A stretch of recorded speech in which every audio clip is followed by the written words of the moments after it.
Pacifica Radio, I'm Christina Onnested.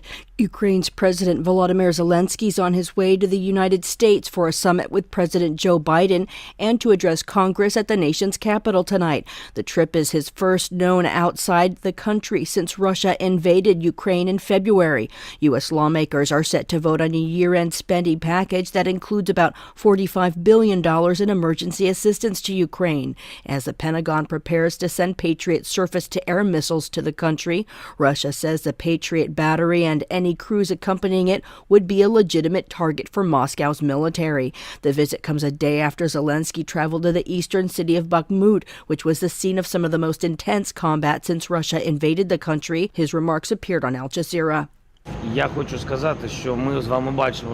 I want to say that we see what remains of where they left. Nothing is alive. This issue isn't just in the Donbas. That is why I want to tell you, here in Donbas, you protect the whole of Ukraine. Because after Donbas, they will do all this in other cities of our country, because they don't want anything Ukrainian. I am 100% sure of this. And therefore the protection of the whole of Ukraine rests on your shoulders. For his part, Russia's President Vladimir Putin hailed the courage and self-denial of his forces in Ukraine, but he also acknowledged the challenges faced by troops as he tried to boost their morale. Especially, I would like to mention the units of the security agencies that started operating in the new Russian regions. Yes, it's difficult for you now. The situation in the Donetsk and Luhansk People's Republics, in the Kherson and Zaporizhia regions, is extremely difficult. But the people living there, the citizens of Russia, rely on you and your protection. And it's your duty to do everything necessary to ensure their security, rights and freedoms as much as possible.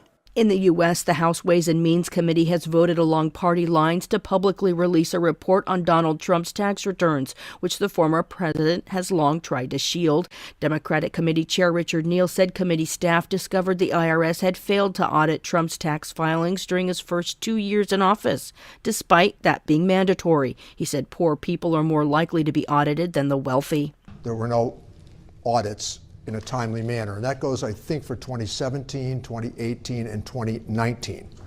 And your chances of being audited, if you claim the earned income tax credit, are far better than being audited for people who are at the very top of the economic system. The vote comes after a multi-year battle that ultimately resulted in the Supreme Court clearing the way last month for the Treasury Department to send the returns to Congress. Republicans denounced the potential public release, arguing it would set a dangerous precedent. Articles published by the New York Times in 2020 showed Trump paid $750 in federal income taxes in 2017 and 2018. He paid no income taxes at all in 10 of the past 15 years because he generally lost more money than he made, at least on paper. Meanwhile, the January 6th committee investigating the deadly Capitol attack is expected to release its report today. Senate leaders have reached an agreement on a massive budget bill just days before government funding runs out on a Friday at midnight deadline. The $1.7 trillion package, known as the Omnibus, funds federal domestic and military programs for the fiscal year ending in September. It also includes some of the legislation the Biden administration and Democrats have been pushing for, such as aid to Ukraine and the Electoral Count Act, but leaves many other priorities out. Christopher Martinez reports. The bill totals $1.7 trillion. It's a massive package, including all 12 of the traditional appropriations bills, covering a broad range of items ranging from help for low-income families paying heating bills to investigating human rights violations in Burma. In the larger picture, it closes a $26 billion gap between Republicans and Democrats and a disagreement over military versus domestic spending. It boosts domestic spending by 5% and military spending by 20%. It includes some Democratic spending priorities, like boosting Pell Grants for low-income students and a $45 billion aid package for Ukraine. But it also leaves out other Democratic wishes, such as an extension of the child tax credit that's been credited with raising many children out of poverty.